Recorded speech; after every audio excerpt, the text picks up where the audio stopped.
Welcome back to the main stage. I am so pleased to see so many of you have made it back from lunch. I know there is a lot of exciting stuff here to look at on the first day of the IAA transportation, and I'm so happy that so many of you have decided to join us. We have a fantastic program this afternoon. A special welcome if you're joining us today on the live stream.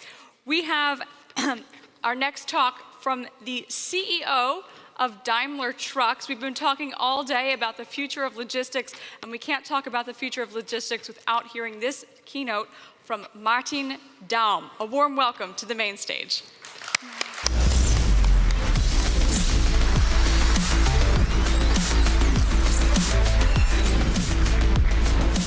Thank you, and it's absolutely great to be back in Hanover, absolutely back to see people for the very first time in my life in three-dimensional. They are not two-dimensional people, they are true persons, so it's really cool.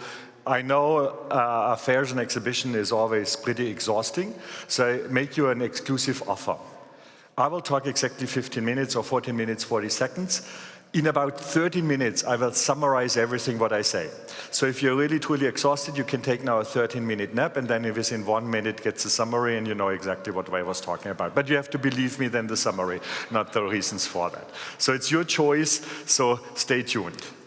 Before starting, and I will put everything together in 5 theses, the first one, a quick recap. I showed that formula 4 or 5 years ago on a big meeting. To get the commercial vehicle industry to fully zero emission, we have to fulfill that formula. We need a product offering, we need a working infrastructure, and we need cost parity. And it's like in mathematics, what we learned early in high school. If you have a multiplication and one factor is 0, the entire formula is 0 regardless what the value of the other 2 is. Who does not know that, talk to your kids, they will explain to you. 4 years ago, and I said that, it was a smile, every single one is 0. Today, and that's my first hypothesis, is our industry delivers. Vehicle transformation is in full swing. Not just the Daimler, and everywhere on that fairs exhibition. It's amazing what we see today, and for me more important than announcements, because we have a lot of companies who make announcements, the key players in the industry really show product that you truly can buy. And that is the case. And we have a lot of exciting products to show, not just on our booth, but on everyone else's booth as well. So I'm fully convinced 2 years from now, 4 years from now, 6 years from now, always hoping that we'll have exhibitions here in Hanover, you will see even more. That first factor in that formula is definitely today far more than 0, and it will continue to grow with very exciting, great products.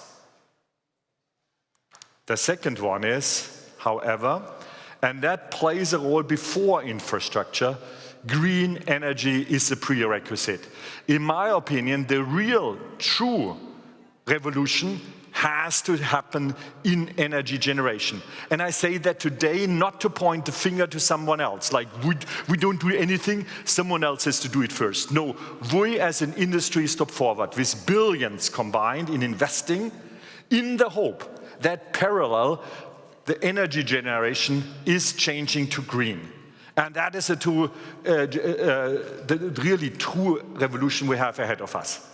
If we think today that about 40% in Germany, and in Europe it's less than 40% in total, if 40% is true green energy and 60% is carbon-based, and don't ask me where I put nuclear, that is not enough to go from that 40 to 100.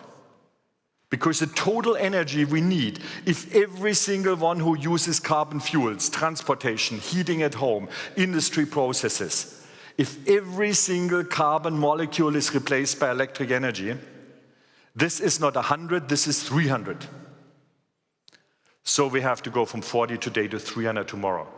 That means we need 7 times, 8 times the amount of electric energy in green than we have today. Wherever you see a windmill, you see 8. Wherever you see a solar panel, you see 8. Wherever you see a high voltage, long distance line, you will see 8. And now you get potentially jitters because everything has to happen within the next 15 years. That is an enormous task, time-wise, money-wise, and acceptance. We want grid energy, but definitely no high voltage lines in our backyard. We want grid energy, but I don't want to look on a windmill. We want green energy, but who pays the solar panels on my roof? Yeah? We have to find answers for those questions. It's similarly important than us. Because if we burn coal in an electric power plant to fuel a battery in a truck, we better burn diesel in a truck, because that helps the planet much more. So green energy is a prerequisite. Then comes, and you know, I'm a huge proponent of both, battery electric truck and fuel cell trucks. Both are electric vehicles, both are zero-emission vehicles. Behind the power source, they are fairly similar. Engineers would disagree, but I would say in general, fairly similar. It's only the question, do I get the power out of the grid and put it and store it in a battery, or do I produce the electric power using the energy inside the H2 molecule? H2 is, for me, the ideal way to get green energy from places far away to here. If you look out there, it's not the perfect weather for us for a solar panel here in Hanover today. But I tell you, guessing, but I would say I'm probably 99% right, Saudi Arabia experiences at the moment blue sky, intense sun, and if it's not Saudi Arabia, go to northern Mexico or northern Australia. Some in those places, there will be intense sun for at least 12 hours a day, producing energy. Unfortunately, useless for us, because how does that energy from the sun comes to us? By the way, the sun radiates every day enough green energy to the planet that it can sustain all 7.5 billion and even some more people on that planet.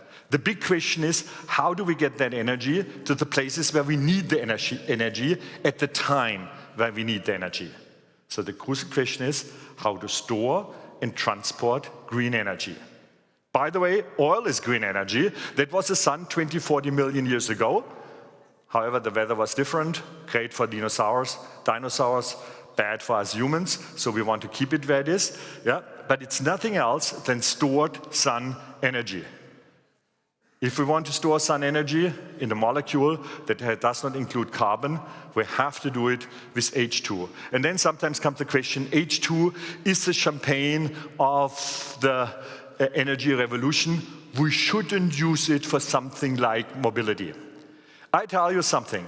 We are the only industry that already today pays champagne prices, because nothing is so much taxed than diesel. Everyone else using fossil energy has huge discounts on it because we pay champagne prices. We are used to use champagne. Others just need to get used to it. But for me, this is no, I have to be politically correct because it's on the internet forever. We have, what is BS in a politically correct way? Whatever. I don't like the champagne thing because H2 is not champagne. It's like water. Yeah? And it will be a major energy source for us in the future. Yeah, and therefore, fuel cell, or even one day, H2 combustion, will be important additional things to battery electric, both power zero-emission vehicles. I use here another term, transport transformation proceeds beyond vehicle transformation. Vehicle transformation is what you see here on the booth. But if you look at the formula, the bigger change will happen on the transportation side. The infrastructure needs to be there. The route planning will become different. Yeah, going across the Alps with a heavy 40-ton load is a much bit more difficult task in the future than rolling through from Bremen to Hamburg with styrofoam on the truck. We have to build up an infrastructure. That means we not just have to generate the energy, we have to distribute the energy. And now we come to the problem that when we go battery electric, the first battery electric truck is easy. To get a 150 kilowatt charger, it's not that easy. I know a couple of customers who have to wait a couple of months to get that. But it's by far not enough. We need 750 kilowatt at the end, or 700, or even a megawatt. To get that the planning process is even more difficult. If we calculate everyone with going long distance with battery, we need about 20 gigawatt to every single truck stop alongside the highway. This is enormous, always taking the time, 8 years, 15 years horizon. So we have to change that. Sometimes we have to change behavior. It might take longer a route. We have to potentially lose a little bit of weight in the truck, of payload on the truck. That all can be translated in money. Come to that in a sec. But there is a huge change, and therefore we work very closely with our customers together. E-consultancy is a big importance. Charging infrastructure is a big importance. And again, for me, another big argument for H2, where the building of an energy plant for H2 is enormously expensive, but it scales nicely, once we go and distribute it far away. Someone said, are you crazy banking on H2 where it costs 3 billion or 4 billion to build one of those huge solar plants in Saudi Arabia with an electrolyzer? And my answer to that is, have you ever worried how much Shell or BP are paying for a drilling platform in the North Sea? Do you know that this is insane expensive? Did you ever worry about that? No, not at all, because you just look at the price at the pump, and the price at the pump, it's champagne pricing, yes, but if you take the tax away, I would say it's cheap. Why? Because it scales nicely, and the same thing will happen with hydrogen. But combining hydrogen and electric infrastructure, it goes far beyond just the transformation of our vehicles. It's that whole thing: behavior change, vehicle change, infrastructure change. And to get the system to an optimum, what we have over 100-year build-up on the diesel side, that will take some time, and it takes partnerships, and it takes a lot of talk, and it takes a lot of information, and therefore exhibitions like this are so important. And then you have the last factor, TCO. What my people working for me know, there's one sentence I get always pretty excited, by the way, negatively excited, is when I hear the word cost parity. Because you have to look at the fine print. Cost parity will happen if CO2 is taxed, if the truck is subsidized, if the price for energy is at 10 cents per kilowatt hour. I neither get 10 cents per kilowatt hour. I drive privately an electric car. I would love to have it at least at 30 cents. Yeah? Subsidies. Are we really thinking that we have 300,000 trucks a year in Europe, every single one subsidized?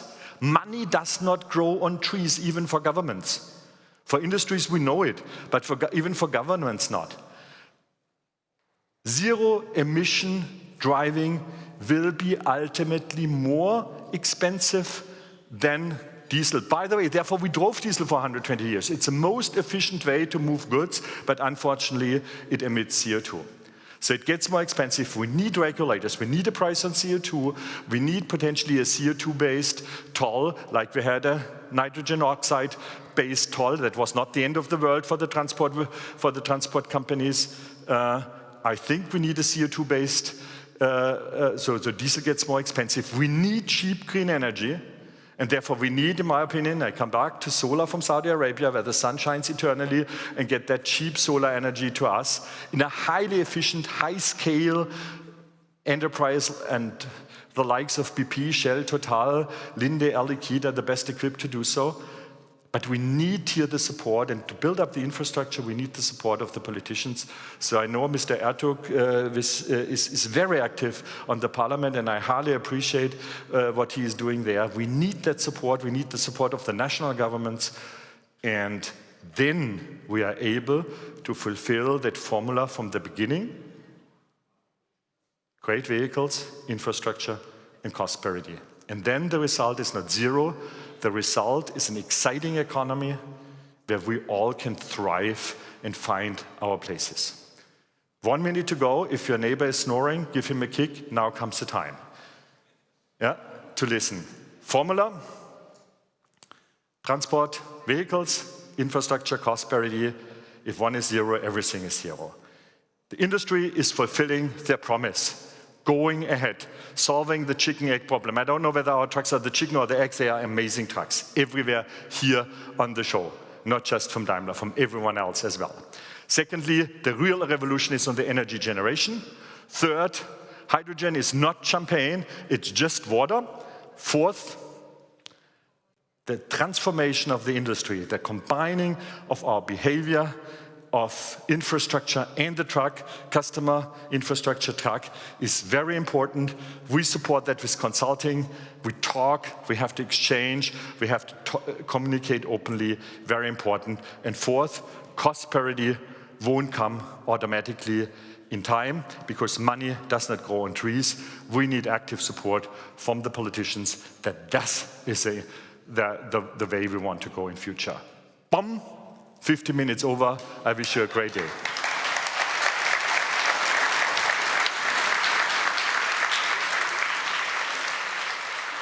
Thank you very much, Mr. Daum. Hydrogen is not champagne, as you say, but I think you deserve a glass of champagne for ending your presentation perfectly on time. Punktlandung, as the Germans like to say. If you're standing in the back, there are some seats free. Throw up your hand if there's an empty seat next to you so some of the people who are sitting can rest their feet. It's a long day. We are here all week. Take a load off.